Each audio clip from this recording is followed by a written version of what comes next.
What's up? What's up mga pre? Good morning mga pre. Ngayon mga pre,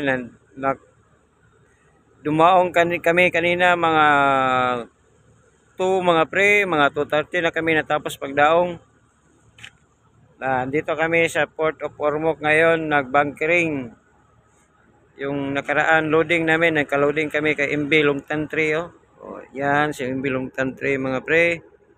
Oh, nag docking port side kami sa kanila, sa starboard banda nila mga pre. Oh, nandito si MB Johanna 9 saka si MB Jose ng Abiga Bruce. Dito si Ascension of the Lord mga pre. Oh. Yun.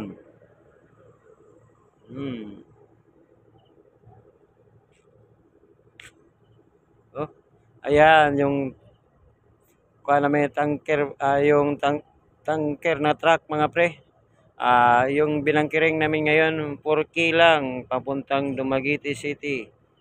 Nasa mga 22 hours yung biyahe namin sa 6.5 knots mga pre. Mahaba tong pier sa Ormoc, tapos may CCTV camera din mga pre. Yan, dyan, yan o, yung poste na yan mga pre, may CCTV camera. May lumabas na mga apprentice kung mga pre. 6 lang lumabas. 5 apprentice, tapos isang EB number 1 si Aljun Silueta. Si MB Lady of Confidence mga pre, nag-backload ng Copras doon sa Tacloban City. Sabi ni Chief Alimar, nandito yung chief engineer nila, nagrelibo sa nakalib namin na chief engineer. Shout out sa kay Captain Lesiones, kay Chief Mate Richard Mudi.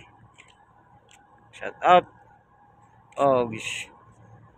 Shout out data kay Hinrich Wasik ng United Kingdom, Roger Solar na Empress Ami 2, Arnold Turalba, kay Idol Jewel Glaraga. Sa tanang subscriber no, comment down below lang mga pre. Pagkaman na ng bangkiring, plakilans me. Tiri tama na ang vlog mga pre. See you sa vlog na sa underway mga pre.